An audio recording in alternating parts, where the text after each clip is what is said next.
Hello my viewers, welcome to our channel e-learning A to Z. In this video we are going to discuss another example of compression member. Here we shall discuss design of a built-up column with lacings. Let's see the example.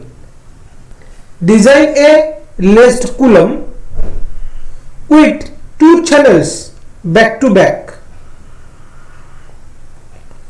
of length 10 meter to carry an axial factored load of 1400 kilonewton. The column may be assumed to have restraint in position but not in direction at both ends. That means both ends are hinged. Let's start a solution. First of all, I shall write the given data. Length of the column is 10 meter. Then end conditions, both ends hinged. And then given axial load which is 1400 kilonewton, and this is a factored load. Let us assume design compressive stress of the column be FCD equal 135 Newton per mm square. See, in our last video we have learned that for higher values of factored load we normally assume design compressive stress as 200 Newton per mm square. But in this case, though our factored load is high, but as we are going to use lacing as a lateral system for the column, therefore we have reduced the design compressive stress to 135 Newton per mm square. Next we shall calculate the effective area of cross section for the column AE. So we know that design compressive strength PD equal effective area into design compressive stress FCD. So AE equal PD by FCD. So if we consider the given axial load as design compressive strength which is 1400 kilonewton, so we shall calculate the area of cross section required as 10,370 mm square. Here we have converted 1400 kilonewton to Newton by multiplying it with 10 cube, and FCD is 135 which we have assumed. Let's try with two numbers of ISMC 350. So ISMC 350 is a channel section. So here why we have used two channel sections? Because as given the question, two channels back to back.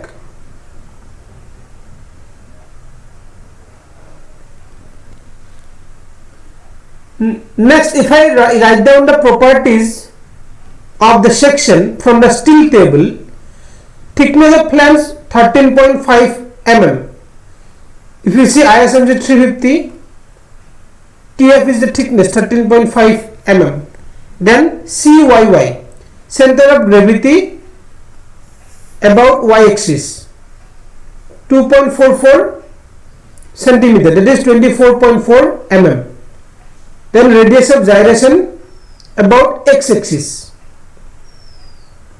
it is 13.66 centimeter or 136.6 mm. Then RYY 2.83 centimeter, so I have written 28.3 mm. Similarly, area of cross section is 53.66 centimeter square, so it is 5366 mm square. And then IXX 10,008 centimeter to the power 4, so I have multiplied it by 10 to the power 4 to convert it to mm to the power 4. Then I have written IYY which is 430.6 into 10 to the power 4 mm to the power 4. Next, effective length KL. As according to question, the both ends of the column is hinged, which I have noted down in the given data. So from the table number 11 of IS 800 2007, the effective length will be 1.0 for the condition both end hinged. So 1.0 L, and effective length will be 10,000 mm, which is equal to the actual length of the column. Since the column is a less column, so we have to calculate the slenderness ratio of the column following the clause number 7.6.1.5 of IS 800.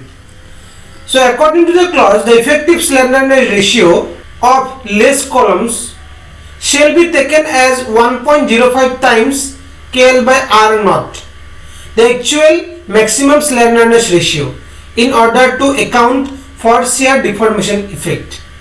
Okay, so commonly we calculate the slenderness ratio as KL by R. So this will be multiplied by 1.05 according to the clause.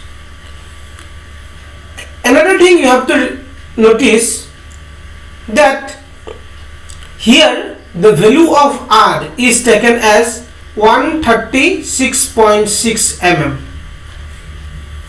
If you see the data we have noted down from the steel table, that RXX and RYY, in between these two radius of gyration, this is the least value, 28.3 mm.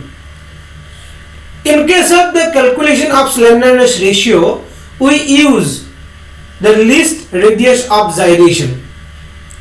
But in this case, it will be different.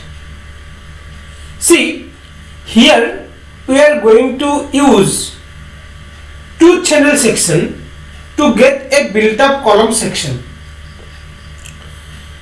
That means two channel sections are to be placed back to back in this way.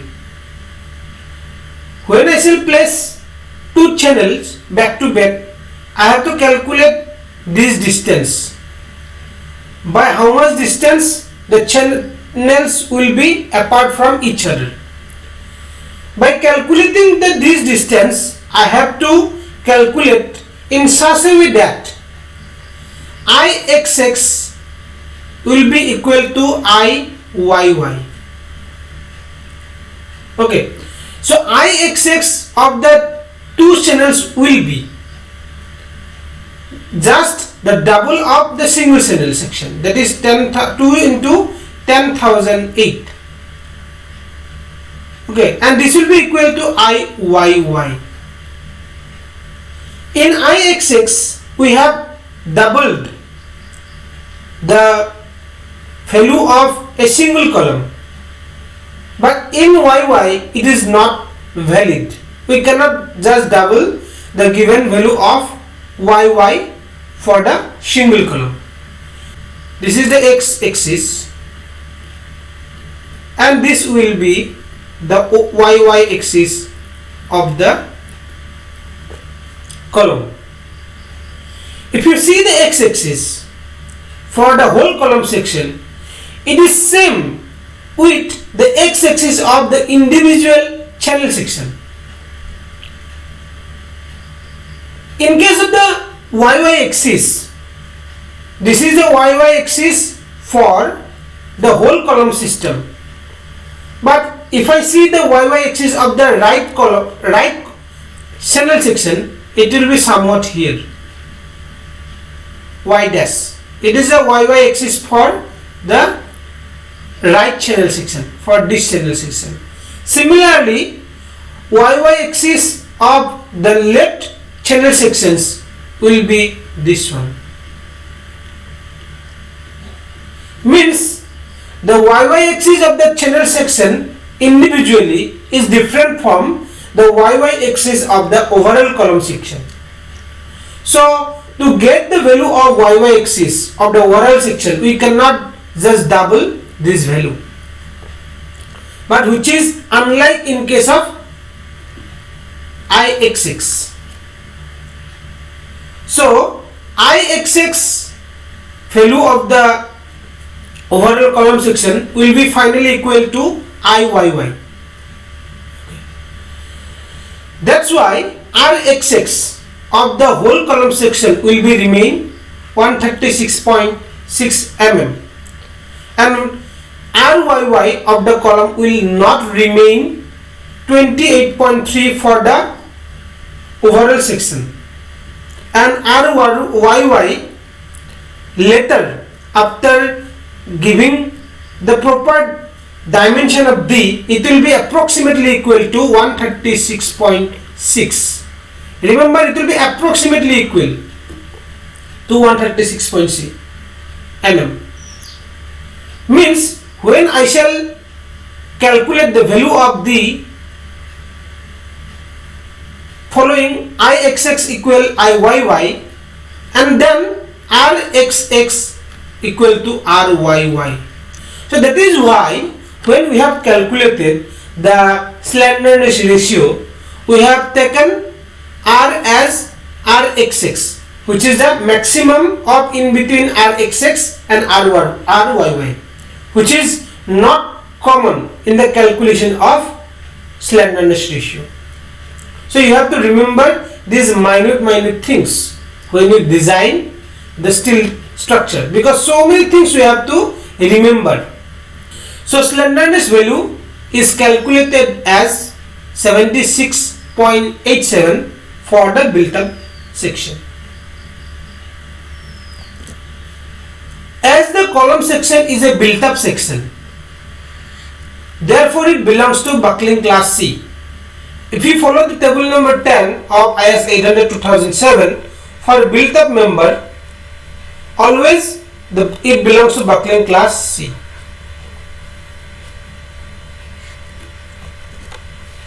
Referring to table 9C of IS 800-2007 for lambda equals 76.87 and yield stress equal 250 Newton per mm square. If you see the table 9C, it gives the design compressive stress FCD in MPa for column buckling class C. So our slenderness ratio value is 76.87. It is in between 70 and 80. For yield stress 250, the value of FCD for 70 it is 152, and value of FCD for slenderness ratio 80 it is 136. So we have to interpolate in between these two to get the value of FCD for 76.87. So FCD will be 152 minus, as from 152 to 136 the value is decreasing, so I have put the sign minus. Next, 152 minus 136 divided by difference between 70 and 80, it is 10, and then this multiplied by this difference between 76.87 minus 70, and finally the design compressive stress is calculated as 141 Newton per mm square. Now we have to calculate the load carrying capacity of the column or the design compressive strength of the column, which is PD. If you follow the clause number 7.1.2, the expression for PD is given. PD equal A into FCD, effective area of cross section into design compressive stress. So effective area of the cross section is 10,732. Why 10,732? See, for single column it is for single channel it is 5366. As we are using two channel section, so it will be multiplied by 2. Okay, this is the effective area of the built up column, and it will be multiplied by design compressive stress 141. So finally the load carrying capacity of the column will be 1513.212 kilonewton, and it is more than the given factored axial load 1400 kilonewton, hence safe. Now the spacing between the channels. Let clear distance between the two channels be small d. So this is the distance d between the channel. The spacing between the channels should be selected in such a way that Ixx equal Iyy. To get the value of Ixx, see, this is the x-axis of the whole column, as well as this is the x-axis for the individual channel for both right and left channel. So to get the value of Ixx, I have to just multiply the value of Ixx for the individual channel section, which is 10,008 into 10 by 4 by 2. But the same thing is not valid for the YY, because if you see, this is the YY axis of the whole column, and this is the YY axis for the right channel, and this is the YY axis for the left channel. Means the YY axis for the individual channel is not same is the YY axis of the whole column. Now to calculate the Iyy for the whole column, we have to identify Cyy. What is the Cyy? It is the centroidal distance of one channel from the base. So here already I have noted down the value of Cyy. It is 24.4 for the channel. It is 24.4. Now if I have to calculate Iyy for the right column, see, first of all I shall write the Iyy of the channel about its own axis, means own YY axis. So already I have noted that this for 30.6 into 10 to the power 4 about the axis y dash y dash. Now if I have to convert this Iyy of the channel about its own axis to the YY axis of the whole column section, I have to multiply, I have to sum up it with AR square. What is A? It is the area of the channel. It is 5366 mm square. And what is the R? R is the this distance between the YY axis of the whole column and the YY axis of the individual channel. So it will be Cyy plus d by 2. So this portion will be d by 2. So it will be d by 2 plus 244.4 square. So this will give us the value of Iyy of a single channel about the YY axis of the whole column. So if I multiply it by 2, then I will get the moment of inertia of the two channels about the overall YY axis of the column. So if I simplify, d by 2 plus 24.4 whole square is equal to 17,848.3, and finally this d is calculated as 218.4 mm. Therefore provided spacing 220 mm as shown in the figure.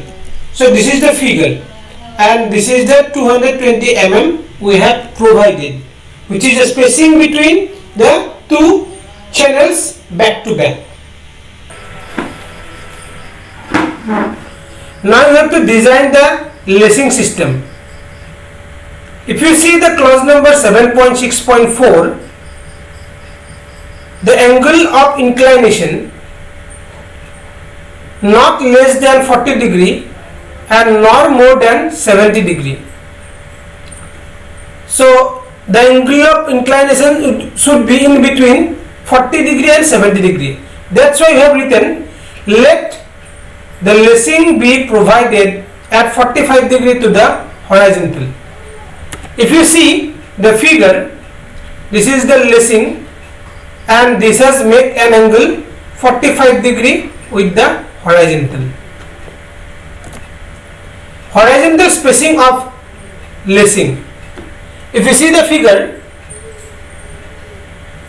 it will cover the spacing between the two channels, which is 220 mm and 60 degree extra on both the sides. So it will cover 220 plus 60 plus 60 along horizontal direction. So horizontal spacing will be 340 mm for the lacing. Next, Z equal 60 mm is gauge distance.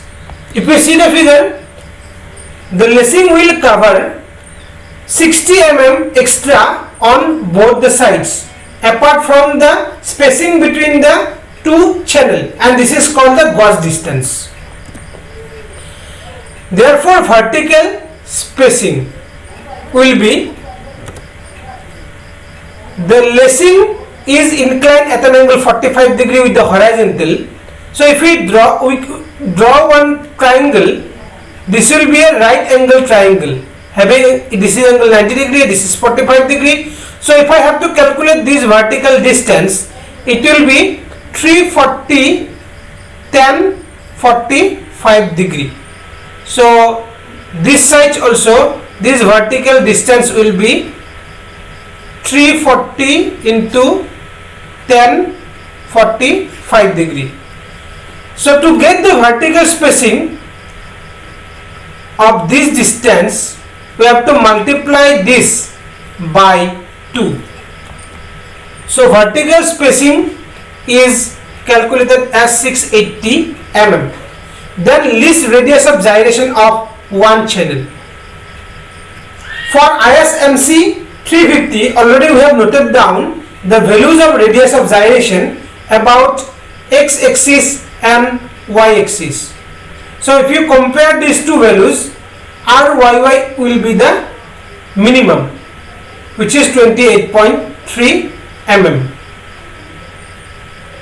Therefore, slenderness ratio of channel between the lacing will be KL by R.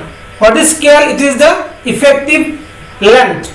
So in this case, it is the effective vertical spacing.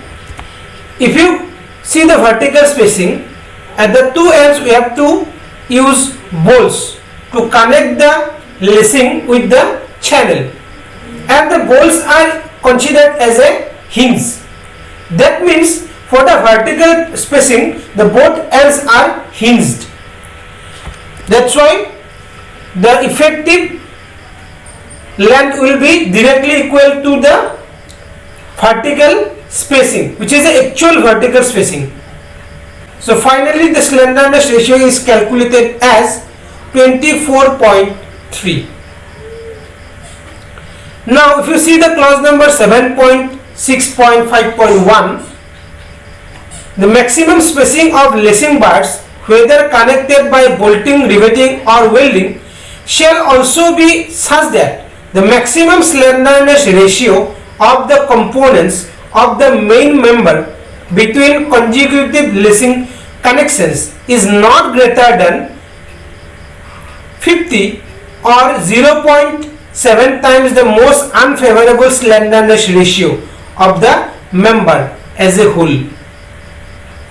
So if you follow that clause, this slenderness ratio should not be greater than 50 or 0.7 the unfavorable slenderness ratio. So in this case the unfavorable slenderness ratio is 76.87. So 0.7 into 76.87 and it is approximately 53.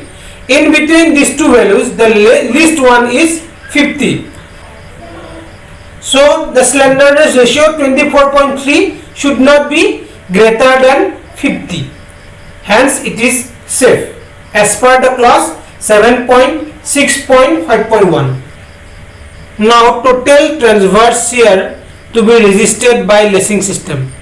If I follow the clause number 7.6.6.1, transverse shear Vt at any point in the member equal to at least 25% of the axial force in the member. So 1400 kilonewton is a factored axial load. We have converted it into Newton and we have 25% of the axial force. It is 35,000 Newton and it will be resisted by the lacing system. Then and shall be divided equally among all the transverse lacing systems in parallel planes. If you see the lacing system, at the both sides of the channel two lacing systems exist. So each lacing system will equally bear the transverse shear force. So shear to be resisted by each lacing system is equal to half of 35,000 and it is 17,500 Newton. Now length of lacing. If you see the figure, we know this horizontal spacing which is 340 mm and this angle, horizontal angle made by the lacing system is 45 degree. So now we have to calculate this length of the lacing. So it will be 340 by cos of 45 degree as it is a 90 degree. So length of the lacing is 480.83 mm. 20 plus 60 plus 60 is the horizontal spacing. Minimum thickness of lacing. If you see the clause number 7.6.3, thickness of lacing bars. The thickness of flat lacing bars shall not be less than 1/40 of its effective length. Here the effective length of the lacing is 480.83 and I have taken 1/40 which is 12.02 mm. Now minimum width of lacing. If we see the clause 7.6.2 width of lacing bars in bolted or riveted construction, the minimum width of lacing bars shall be 3 times the nominal diameter of the bolt or rivet. So if I use 20 mm bolts, so minimum width of lacing will be 3 into 20, so it is 60 mm. Therefore provided 60 ISF 15. ISF means Indian Standard Flat. 60 is the width and 15 is the thickness. If you see the IS 1730/1989 which is for Indian Standard Flats, in table 8 standard nominal thickness of the flats are given.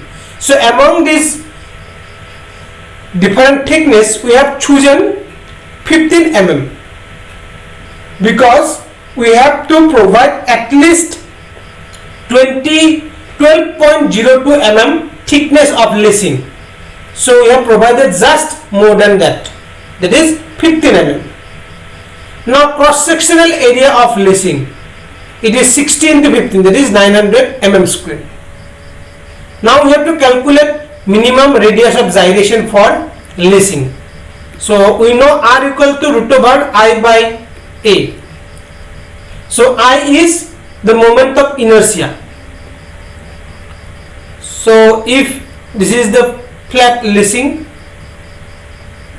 this is 15 and this is 60. So about x-axis, its moment of inertia will be 60 into 15 cube by 12, and then A is the area, which is 900, we have already calculated, and square root of this will give us minimum radius of gyration, which is calculated as 4.330 mm. Next we shall calculate slenderness ratio. So slenderness ratio is the ratio of effective length to least radius of gyration. Effective length is 480.83, which is calculated here, length of the lacing, and value of R is 4.33. So slenderness ratio is calculated as 111.05, and it is less than 145, hence it is safe. Now design strength of 20 mm soft bolt. Design shear strength of bolts. If you see the clause number 10.3.3, VDSB, which is a design strength of bolt, is equal to VNSB by gamma MB. VNSB is the nominal shear capacity of bolt and gamma MB is the partial safety factor, and this is taken from table number 5 of IS 800. And nominal shear capacity is equal to Fu by root 3 NN ANB plus NS ASB. So I have written the formulas for design shear capacity of bolt. As in this case we have to connect the lacing with the channel, so this is a case of single shear, so NS will be 0 in this case and NN will be 1. So if you have to learn in details about the design of bolt, you may follow the link given in the description box. Also you can follow the link given in the I button, which is already covered in my video series. Now A and B is the area of cross section of the bolt at threaded portion. If it is the bolt, this is A and B, which is 78% of actual cross sectional area of the bolt. This is the actual cross sectional area. Now putting the values, finally I shall get the design shear strength of the bolt as 45.272 kilonewton. Now we shall assume the edge distance. See, in this problem the edge distance, the pitch of the bolts are not given, so we shall assume approximately. Edge distance is assumed as 1.5 D. D is the diameter of the bolt, so it is assumed as 30 mm. Similarly pitch E, it is 2.5 times of diameter of the bolt, it is assumed as 50 mm. If I follow clause number 10.3.4, which give the bearing capacity of the bolt, I shall get VDPB, means the design bearing strength of the bolt is equal to VNPB by gamma MB. NPB is the nominal bearing strength of the bolt and gamma MB is the partial safety factor, and it is taken from table number 5 of IS 800. And for VNPB this formula is given 2.5 kb dt fu, and kb is the smaller of these four values. So here kb is the list of the following. First is E by 3 D naught. E is the edge distance, which is already assumed as 30 mm. D naught is the diameter of the bolt hole. Diameter of the bolt is 20 mm, so diameter of the bolt hole is 2 mm more, that is 22 mm. So it is 22 and it is calculated as 0.4545. Then P by 3 D naught. P is the pitch which is assumed as a 50 mm. D naught is the diameter of the bolt hole. This 20 mm. So this is calculated as 0.5076. Then FUB by FU. FUB is the ultimate strength of the bolt, which is 400 MPa, and FU is the ultimate strength of the plate. It is 410.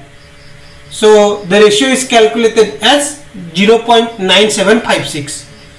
The least value of the KB among these four is 0.4545, which will be used for the later calculation.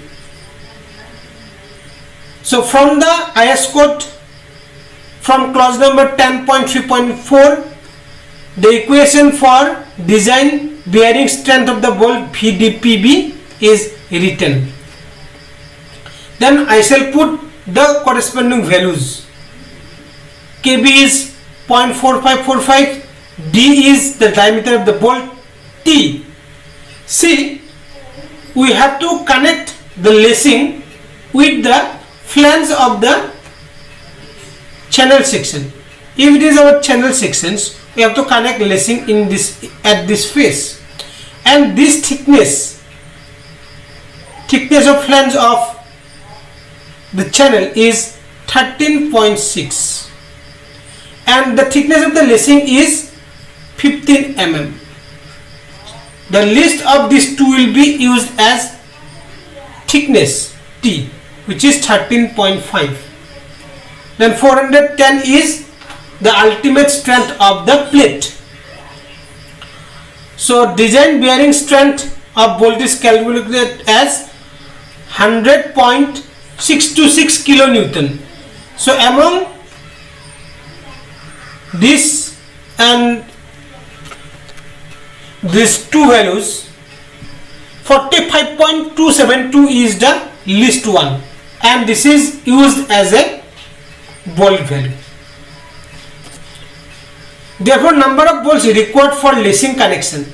This is the force carried by each lacing system and divided by the bolt value, and it is a 0.387.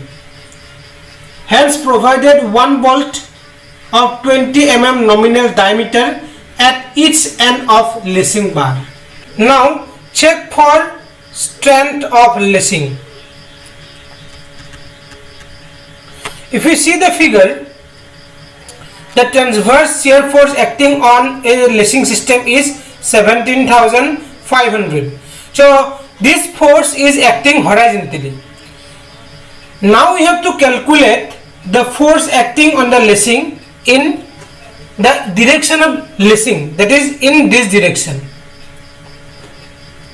If you imagine this as a right angle triangle, having this is 90 degree and this angle is 45 degree, so the force acting in the direction of lacing, which is inclined at an angle 45 degree with the horizontal, will be 17,500 divided by cos of 45 degree.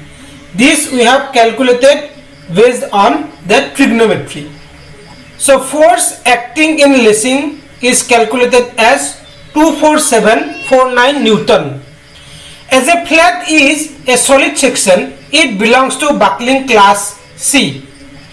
If you see the table 10 of IS 800 2007 for channel, angle, T and solid section, the buckling class is always C. Here two solid sections are given in the example. The flat we are using as a lacing here is also a solid section, so it will also belongs to buckling class C. Now referring to table 9C of IS 800 2007, slenderness ratio equal 111.05 and yield stress 250 Newton per mm square.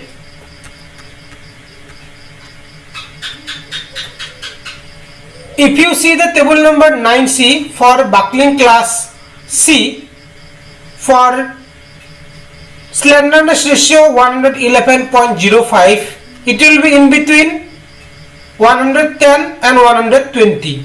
For 110, for yield stress 250, the value of FCD is 94.6 for 110 slenderness ratio. For 120 slenderness ratio, the FCD is 83.7. So for our slenderness ratio of 111.05, it will be in between 94.6 and 83.7.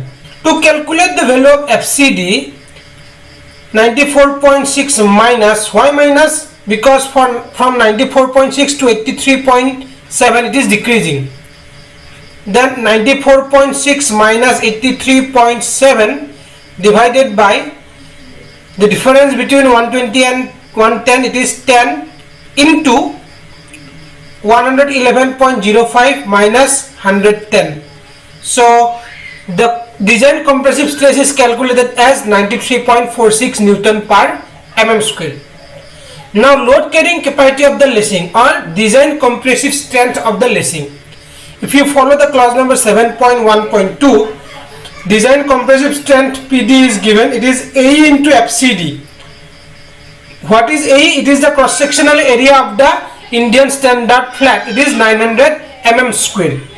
And FCD, which is a design compressive stress, it is calculated as 93.46 Newton per mm square. So load carrying capacity of the lacing is calculated as 84,114 Newton, which is greater than the force acting in the lacing, which is 24,749 Newton. Hence our design of lacing is safe. Hence provided 60 ISF 15, means 60 is the width and 15 is the thickness of the Indian standard flat at 45 degree, and connect them center of gravity of channels with one bolt of nominal diameter 20 mm at each end of lacing bar. So this is all about the design of a built up column using lacing as a lateral system. So I hope you have learned the design of built up column with lacing. If you have any queries, you can put in the comment section. Also you can mail to my mail address. And if you are new to my channel, please subscribe. Also like the video and share with your friends. Thank you.